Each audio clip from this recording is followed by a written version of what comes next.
Ang Greek word niya po ay kolpus.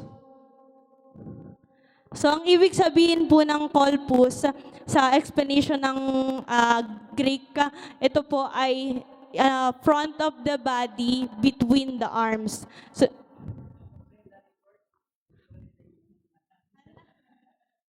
ulit po. Take two. Okay na yan. Ha? Ayan, yung i-share ko po yung na-scribe ko sa audio ni Brother Francis about sa John 1:18 na paliwanag niya or explanation niya. So, basahin ko po yung John 1:18 sa Tagalog. John 1:18, walang taong nakakita kailanman sa Diyos, ang bugtong na anak na nasa sinapupunan ng Ama, siya ang nagpakilala sa Kanya. Pero basahin po natin dun sa English. Sabi doon, no man has seen God at any time, the only begotten Son, which is in the bosom of the Father, He had declared Him. So, sa paliwanag po natin, sa dating paliwanag natin sa John 1:18, etong John 1:18, nangyari siya sa Logos. So, pre-existent siya, monogeny. Kasi po, mababasa natin sa Tagalog is sinapupunan. So, kaya ang understanding natin, nasa Logos siya ng Father. Pero sa bagong understanding po natin, kasi itong understanding po natin na to is same or similar po siya sa mga Trinitarian, na naniniwala sila din na nangyari yon sa pasimula or sa Logos. Pero sa bagong paniwalag po natin, yung John 1:18 po is hindi siya nangyari sa pasimula. Bakit? Kasi sabi po dun sa English version na bosom, yung bosom tsaka pasimula, hindi naman siya yung tamang salin ng salita. So kung titingnan po natin yung bosom sa Greek, ang ibig sabihin niya po is kolpus, na ang ibig sabihin ay front of the body between the arms. So ibig sabihin hindi siya nasa sinapupunan, nasa bisig, or ang term na binigay niya po ay siping. Ayan, siping. So, ibig sabihin, hindi siya nangyari sa pasimula. Hindi siya sa Logos nangyari. So, sabi niya po dito, ano yung patunay? Siyempre, kailangan meron tayong evidence na ibibigay.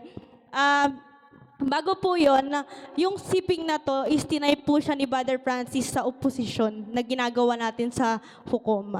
Then sabi niya, yung John 1:18, nung si Kristo, yung John 1:18, nangyari po ito nung si Kristo ay nasa lupa na. So nung nasa lupa na si Kristo at nangangaral na siya, doon siya nasa siping ng Diyos. Kasi makikita po natin sa verse, paki-open po yung Bible nyo, sa John 1:18, nandun na rin po mismo yung sagot. Ano po yung sagot?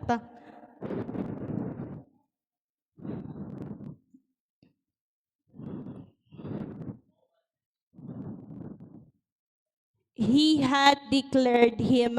So, ibig sabihin, kung nangyari na po yung John 1:18 sa Logos or pre-existence, paano niya i-declare? Paano niya ipapakilala yung Father? Nasa Logos pa lang siya. So, hindi na siya tamang explanation. So, kaya ang bagong explanation na binigay ni Brother Francis is, etong John 1:18, nung nandito na si Kristo sa lupa at nangangaral na siya, nung pinakikilala niya yung Diyos. Kasi sabi doon, He had declared Him. So, pinakikilala na ni Kristo yung Ama na hindi makikita kailanman ng sino mang tao. So, ito po yung mga maling kaisipan ng mga Trinitarian about dito sa John 1:18. Una po, yung katulad ng sinabi ko kanina, na explanation na nangyari siya sa Logos. Pangalawa is, naniniwala sila na ang John 1:18 nangyari sa Logos pero siping siya. Paano po? Kasi ang paniniwala ng mga Trinitarian, katulad nung pinag-usapan po natin kanina na, yung 1 John 5:7, yung word, another word ba siya ng sun? So parang ganun lang din na naniniwala sila, yes, sa kanila another word yung sun, kasi naniniwala sila na another person yung Son, Father, Son, Holy Ghost. So kaya ang explanation nila, siping yun na sa pasimula siya nangyari kasi ando na si Kristo sa pasimula at another person siya. Kaya yun po yung isang maling explanation ng mga Trinitarian. Pero ano naman po yung tama? Yung tama is yung, sinabi ko rin kanina, yung tama yung word siping or yung bosom. So yun po yung tamang explanation nila. Another example po is yung dun sa John 1:14. Ang sabi doon, and the word was made flesh. Pero sa Tagalog is nagkatawang tao. So hindi align yung pagka-translate nung English tsaka Tagalog. Kasi sa English made flesh siya. Pero sa Tagalog, nagkatawang tao siya. So, ibig sabihin, hindi perfect yung English natin or yung pagka-translate. Same lang din po siya dun sa bosom at dun sa salitang sinapupunan. So, ayun lang po.